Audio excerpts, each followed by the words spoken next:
최영일의 YTN 뉴스 정면 승부. 최영일의 YTN 뉴스 정면 승부. 최영일의 YTN 뉴스 정면 승부. 바람이 센 화요일 저녁입니다. 하루 잘 보내고 계십니까? YTN 뉴스 FM 뉴스 정면 승부 최영일입니다. 조금 전에 끝난 이 새누리당의 원내대표 경선에서 사선의 정진석 의원이 20대 국회를 이끌 여당의 원내대표로 선출됐습니다.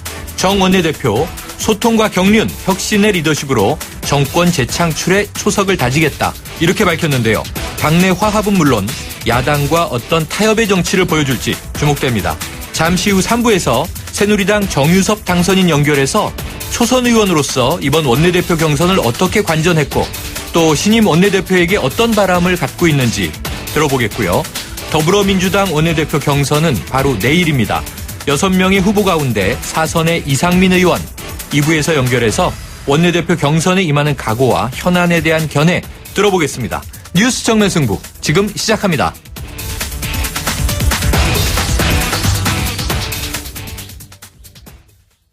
정치권이 새로운 지도체제 구축으로 분주한 하루였습니다. 이 새누리당은 차기 원내대표로 정진석 당선인을 선출했고 더불어민주당은 새 대표를 뽑는 전당대회를 정기국회 이전인 8월 말에서 9월 초에 열기로 했습니다. 오늘의 정치권 움직임 추은호 YTN 해설위원과 짚어보겠습니다. 안녕하십니까? 네, 안녕하십니까? 자, 정진석 당선인 6년 가까이 국회를 떠나 있었지 않나요? 그렇습니다. 6년 가까이 국회를 떠났으니까 네. 상당히 요번에 초선 의원들하고도 관계가 좀 소원했을 텐데 네. 그래도 상당히 저력을 발휘해서 무난하게 당선됐습니다. 네. 투표에 119명이 표결에 참석했는데요. 네.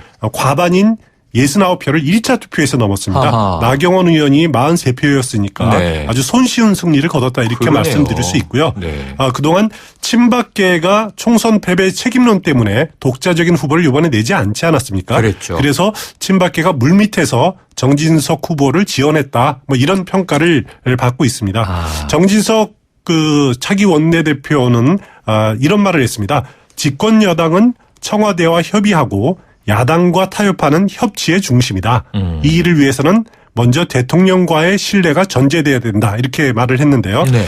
정진석 원내대표 이렇게 말을 했지만은 가장 큰 임무가 당청 관계의 좀 중심을 잡아야 되지 않느냐 그런 네. 생각이 듭니다. 네. 당청 관계, 수직적 관계가 아니라 수평적 관계다. 이런 많이들 말을 하지 않습니까? 그것을 말로만이 아니라 실질적인 행동과 결과로 보여줘야 되는 그런 과제를 안고 있고요. 네. 그리고 지금 여소야대 국회에서 협치할 수 있는 능력을 정말 보여줘야 됩니다. 아무리 여소야대 국회지만은 집권 여당의 원내대표로서 원내 전략을 당당하고 유연하게 또 이렇게 전략적으로 대응할 수 있는 능력 네. 그런 능력을 보여줘야 되는 과제를 안고 있습니다. 네. 자, 어제 저희가 원유철 전 원내대표가 됐군요. 인터뷰를 했는데 예측을 안 해 주시더라고요. 그렇습니까? 예. 이 정도 표 차이면은 대체로 가늠이 되지 않았을까 싶기도 한데요.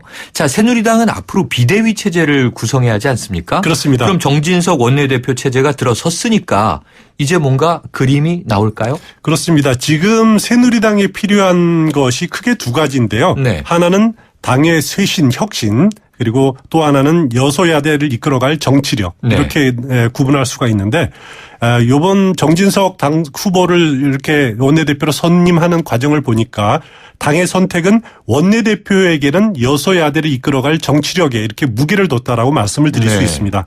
그러면은 쇄신은 앞으로 비대위원장의 몫으로 이렇게 될 것 같습니다. 네. 물론 비대위원장이 앞으로 단순한 관리형인지 전당대회까지 이끌어갈 관리형인지 쇄신을 주축으로 아주 주도적으로 추진할지 그것은 아직 정리는 안 돼 있습니다만 네. 그래도 남은 두세 달 동안에 새누리당이 변하는 모습들을 이렇게 또 바뀌었다라는 것을 국민들한테 분명히 보여줘야 되는 거거든요.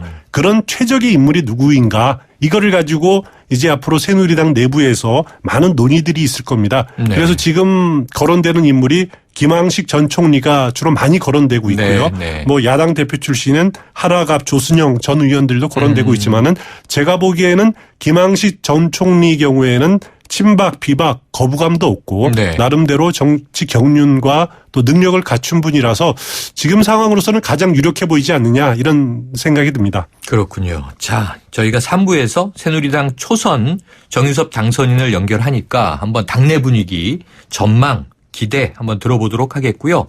자, 더불어민주당으로 가보면요. 이 새 원내대표를 뽑는 이 선거는 내일 이루어지는 그렇습니다. 것이고요. 내일입니다. 그런데 오늘 중진 연석회의에서 이 새 대표를 뽑는 전당대회를 8월 말 9월 초에 하기로 했군요. 그렇습니다. 8월 말 9월 초에 새 대표를 뽑는 전당대회가 열리고요. 네. 그러니까 당연히 김종인 비대위 체제는 그때까지는 유지되는 겁니다. 네. 만장일치로 오늘 회의에서는 결정이 됐고요. 네. 8월 말 9월 초 전당대회 개최는 그동안의 조기 개최론 또 연말 연기론 맞아요. 이렇게 두 사이에 절충안이다라고 네. 말씀을 드릴 수가 네. 있는데요. 그동안 조기 전당대회 개최를 주장하는 사람들은 어떻게 보면 비대위 체제는 임시적이다. 과도적인 체제인데 네. 그것을 상화하는 과정이 서둘러 진행이 돼야 된다.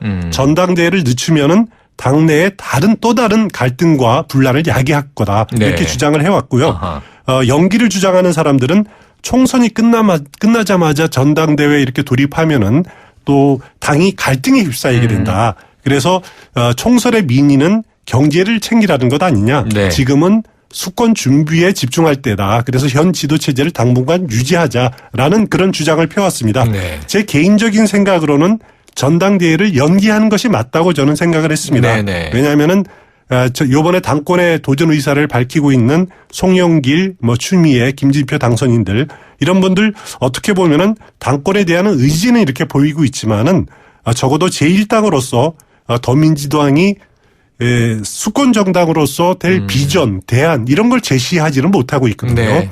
그런 것을 정기국회를 거치면서 당은 당으로서의 능력을 보여주고 네. 개인은 개인으로서 능력을 보여주는 그런 준비 과정이 필요하지 않았느냐라는 생각이 드는데 선택은 더불어민주당 당원들의 몫입니다. 네, 절묘한 이 절충안을 냈습니다. 자, 그렇다면요. 앞으로 이 김종인 대표의 거취가 주목되는데 어떨 것 같으세요? 앞서 말씀드렸듯이 김종인 대표 체제 8월 말까지는 유지가 되기로 됐는데요. 오늘 이런 말을 했습니다. 자기는 전 비대위를 하시라도 계산하고 대표 떠날 용의가 있다. 원 구성 후에 가급적 빠른 시일 안에 전당대회를 하도록 준비를 해드리겠다. 네. 이런 모두 말을 하니까 그것으로 이제 오늘 분위기가 결정이 돼버린 상태인데요. 과제는 더불어민주당 경우는 앞으로 김종인 대표가 어떤 역할을 할 것인가라는 네. 것이 가장 큰 과제입니다. 오늘 그래서 결정된 사항 중에 하나가 경제 비상대책기구를 구성하기로 하고 네. 그 구성 권한을 김종인 대표에게 모두 일임을 했습니다.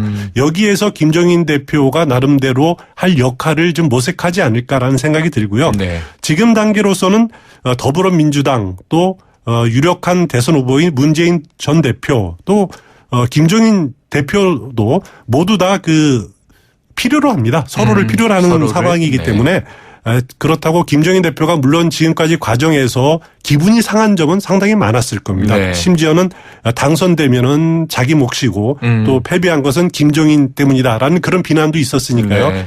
아주 상당히 기분이 상했을 텐데 그렇다고 해서 쉽사리 당을 떠나거나 하지는 않을 것 같고요. 새로운 역할을 당내에서 모색하지 않을까라는 생각이 듭니다. 네. 자, 국민의당은요, 이 중진 의원들이 초선 당선인들에게 자신의 의정 생활의 경험담, 정치 노하우를 전수해 준 것이 화제가 됐군요. 그렇습니다. 오늘 박지원 차기 원내대표가 네. 당 초선 의원 워크숍에서 또 제기한 게 하나 있고요. 네. 또 더불어민주당 박병석 의원이 국회 부의장을 지내는 5선 의원 아닙니까? 그렇죠. 초선 당선인들한테 또 편지를 쓴 것이 화제가 아하. 되고 있는데요. 네. 먼저 박병석 의원의 경우에는 A4 용지 5장에 걸쳐서 편지를 써서 보냈습니다. 모두 57명에게 보냈는데 네. 의원 배지 늘 착용하라. 아하. 그것은 스스로 언행에 대한 견제 역할을 한다. 네. 그리고 본인의 발언이 끝났다고 상임위 떠나지 말고 다른 의원들 하는 말 잘 듣고 그래서 균형감을 유지해라.